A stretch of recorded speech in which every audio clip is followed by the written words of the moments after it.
বর্ধমানে চিকিৎসকের বাড়ি আর সেই বাড়িতে সিবিআই রেড। কাল রাত থেকে আজ সকাল পর্যন্ত তল্লাশি চলেছে। বর্ধমানের নামী চিকিৎসক তপন কুমার জানা তার বাড়িতে হানা দেয় সিবিআই।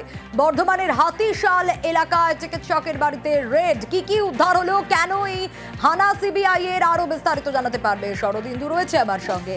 শরদিন্দু, দেখো, যেটুকু জানা যাচ্ছে যে দুর্নীতির অভিযোগ ছিল এবং সেই অভিযোগের অতর্কিতে হানা দেয় সিবিআই এর ৮ সদস্যের একটি প্রতিনিধি দল এবং বর্ধমান শহরের মিঠাপুকুর হাতিশাল এলাকায় এই যে চিকিৎসক তপন কুমার জানা তার বাড়িতে তল্লাশি হয় এবং এই তো তপন কুমার জানা মুর্শিদাবাদ মেডিকেল কলেজ হাসপাতালের শারীরবিদ্যা বিভাগের বিভাগীয় প্রধান পদে কর্মরত রয়েছেন এবং তার স্ত্রী চিকিৎসক সুস্মিতা জানা রয়েছেন আরামবাগ মেডিকেল কলেজে এবং তার স্ত্রী সুস্মিতা জানা বাড়িতে ছিল এবং সেই সময় তল্লাশি চলে এবং গতকাল রাত থেকে আজ সকাল 7:30 পর্যন্ত কেন্দ্রীয় এজেন্সি এই তল্লাশি চালায় এবং বাড়ি থেকে বেশ কিছু টাকা পাওয়া গেছে। পুলিশ সূত্রে বা সিবিআই সূত্রে আমরা যেটা জানতে পারছি, নগদ প্রায় 24 লক্ষ টাকা, হিরে, সোনার গয়না সহ মূল্যবান রত্ন, পাশাপাশি কম্পিউটারে হার্ড ডিস্ক, কিছু কাগজপত্র নিয়ে সিবিআই তদন্তকারী দলের সদস্যরা তারা কলকাতার উদ্দেশ্যে রওনা দিয়েছেন।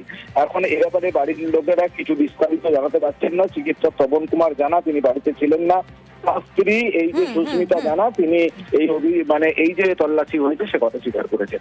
বেশ, কে জানার বাড়িতে এরকম একটা দুর্ঘটনা ঘটে গেছে। আমি সকালবেলা ঘুম থেকে উঠে দোকান খুলতে আসার সময় আমি শুনলাম যে এরকম ব্যাপার, কিডনি পাচার না কিছু হয়েছে। ওনার বাড়ি থেকে 24 লক্ষ টাকা পুলিশ নিয়ে গেছে, হিরে, গয়না, যাবতীয় আরও অনেক কিছু সরঞ্জাম নিয়ে গেছে। ব্যাংকের অ্যাকাউন্টে নাকি কোটি কোটি টাকা শুনলাম। হ্যাঁ, সিবিআই আমি সকালে শুনলাম সারা ছিল। কালকে কি সিবিআই এসেছিলেন? হ্যাঁ, এসেছিলেন। ওনাদের সার্চ ওয়ারেন্ট নিয়ে এসেছিলেন যে আমরা একটা সার্চ করবো, আমাদের এই আছে মানে এই অর্ডার আছে আর কি। হ্যাঁ, কি কারণে কিছু বলেছেন? না, সেসব কিছু আমি জানি না। ডক্টর তপন কুমার জানা উনি কি মুর্শিদাবাদ মেডিকেল কলেজের অ্যানাটমির এই চলছে? আছে, ওর সঙ্গে যোগাযোগ হয়নি। আপনি কি ম্যাম রেডিওলজি ডিপার্টমেন্টে আরামবাগ মেডিকেল কলেজে আছেন প্রফেসর? হ্যাঁ, এই রাতে 10:30-15 রাত্রি। হ্যাঁ, আর গেলেন যখন সকালে? হ্যাঁ, কটার সময়? সকালে 6:30 এরকম। কজন এসেছিলেন? এসেছিলেন কয়েকজন, বেশ কয়েকজন, 5-6 জন।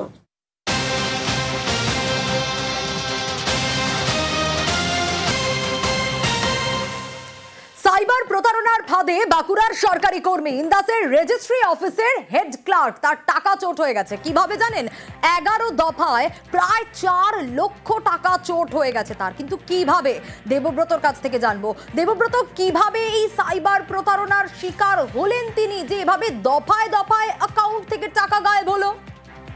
একেবারেই দেখো, একদমই অজান্তে এই যে সরকারি কর্মী রয়েছে, হেড ক্লার্ক রয়েছে রেজিস্ট্রি অফিসের, তার অ্যাকাউন্ট থেকে দফায় দফায় টাকা চলে গিয়েছে, তিনি কোনক্ষণেও টের পাননি। তোমাকে জানাবো, চলতি মাসের 15 তারিখ থেকে 20 তারিখ অর্থাৎ এই 6 দিনে মোট 11 দফায় তার অ্যাকাউন্ট থেকে টাকা গেছে। যেমনটা জানতে পারা যাচ্ছে, তিনি অতি কষ্টে তার সঞ্চয় করেছেন, এই টাকা ব্যাংক অ্যাকাউন্টে জমা রেখেছিলেন, সেই টাকাই চোট হয়ে গেছে। যখন 23 তারিখ অর্থাৎ শুক্রবার তিনি তার ব্যাংক অ্যাকাউন্টটি যে পাসবই রয়েছে সেই পাসবই আপডেট করতে যায়, তখনই তার চক্ষু রীতিমতো চরকগাছ। তিনি দেখেন তার অ্যাকাউন্ট থেকে প্রায় 4 লক্ষ টাকা গায়েব করে নিয়েছে কেউ বা কারা। দেশের বিভিন্ন প্রান্ত থেকে, বিভিন্ন রাজ্যের বিভিন্ন অ্যাকাউন্ট থেকে তার এই টাকা তোলা হয়েছে। তারপরেই তিনি ছুটে ব্যাংকে যান, ব্যাংক থেকে তিনি ইন্দাস থানায় লিখিত অভিযোগ দায়ের করেন। তার দাবি যে অবিলম্বে যেন প্রশাসন তার টাকা ফিরিয়ে দেয়, কারণ অসহায় হয়ে পড়েছেন। যে বা যারা এই ঘটনা ঘটিয়েছে তাদের দৃষ্টান্তমূলক শাস্তির দাবি করেছেন। তবে কিভাবে এই ঘটনা এখনো জানা যায়নি। ব্যাংক থেকে একটা মোটা অঙ্কের টাকা প্রতারিত হয়েছে। ব্যাংকে ওইটা আপডেট করলাম, তারপরেই কনফার্ম হলো। আমি একটা মেসেজের জন্য ওদের অ্যাপে কল করেছিলাম, মেসেজটা এসেছিলো, সেইটার থেকে আমার সন্দেহ হয়েছিল, আপডেট করাতাম, বুঝতে পারলাম। এখন চাইছি আমার ওই টাকাগুলো যাতে ব্যাক করে ফিরে আসে আমার অ্যাকাউন্টে। এখনও কেউ কোনো আশ্বাস দেয়নি।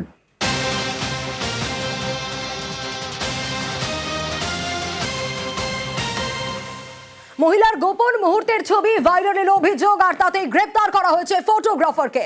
হালতু থেকে গ্রেপ্তার করা হয়েছে ফটোগ্রাফারকে। নরেন্দ্রপুর থানার পুলিশ গ্রেপ্তার করেছে। বাজেয়াপ্ত ধৃতের ফোন, ল্যাপটপও। কিন্তু ঠিক কি ঘটেছে অর্পণের কাছ থেকে জানবো। অর্পণ, মহিলার গোপন মুহূর্তের ছবি ভাইরালের হুমকি দিলেন কেন এই ফটোগ্রাফার? ঠিক কি ঘটেছে? দেখো, এই মহিলার সঙ্গে দীর্ঘদিন ধরে তাদের প্রেমের সম্পর্ক, আর সোশ্যাল মিডিয়ায় তাদের আলাপ হয় এবং তারা দুজনে একটি বাড়িতেই থাকতেন। যিনি এই ফটোগ্রাফার পার্থ দাস, যার বিরুদ্ধে এই মহিলা অভিযোগ দায়ের করেছেন এবং তার ভিত্তিতে পুলিশ তাকে গ্রেপ্তার করে আজ বারুইপুর মহকুমা আদালতে পাঠিয়েছেন। তার মোবাইল ফোন, ল্যাপটপ এবং ক্যামেরা বাজেয়াপ্ত করেছে পুলিশ।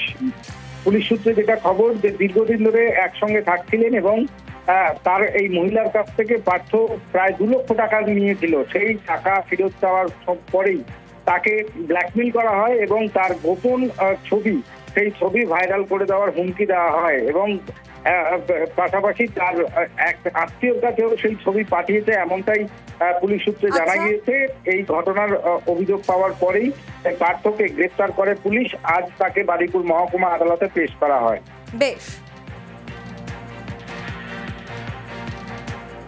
আমার অভিযোগ, আমাকে বিয়ের প্রতিশ্রুতি দিয়ে আমার সঙ্গে 2 বছর ধরে সম্পর্ক রেখে এখন আমার থেকে 2.5 লাখ টাকা নিয়ে এখন আমাকে প্রথমত বিয়ে তো করবেই না, দ্বিতীয়ত আমাকে এখন ব্ল্যাকমেল করছে।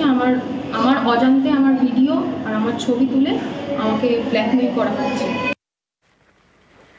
আর এবার আরেকটা ছবি দেখাবো আপনাদের। নিয়ন্ত্রণ হারিয়ে একেবারে লরি বাড়িতে ঢুকে গেল। হ্যাঁ, এই ছবিটাই আলিপুরদুয়ারের। দেখুন কিরকম অবস্থা হয়েছে।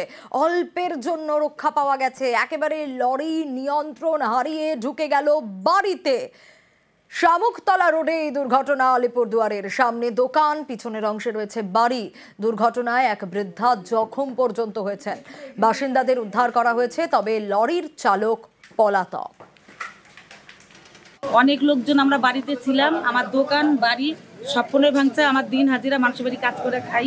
আমার দোকান ছিল, দোকান থেকেই আমি চলে খাই। আমার স্বামী নাই, আমি অনেক কষ্ট করে চলি। এখন বলতেছে টাকা পয়সা দিবে না, গাড়ি তুলে নিয়ে যাবে, এরকম বলছে আর কি। একটা দোকান 3টা রুম, 3টা রুমই ক্ষতিগ্রস্ত। হ্যাঁ, 3 বাড়ি ক্ষতি হয়েছে। খাঁচা পাতা হলো, চিতাবাঘের দেখা নেই। খাঁচায় বন্দি হলো কুকুর। হ্যাঁ, ছবিটা দেখাবো। চিতাবাঘের খাঁচায় 3টি কুকুর বন্দি হয়ে গেছে। দেখুন, ফালাকাটা ব্লকের এই ছবি। খাউচাঁদপাড়া গ্রামে খাঁচা পাতা হয়েছিল। কেন? চিতাবাঘকে আটক করার জন্য। কিন্তু খাঁচায় চিতাবাঘ ধরা দিল না, ধরা দিল কুকুর। বন্দি হলো 3টি কুকুর। ঘর থেকে ছাগল গরু নিয়ে যাচ্ছে চিতাবাঘ। আতঙ্কে এলাকাবাসী। ছাগলের টোপ দিয়ে তাই বন দপ্তর খাঁচা পেতেছিল, কিন্তু বন দপ্তরের পাতা ফাঁদে চলে এলো কুকুর।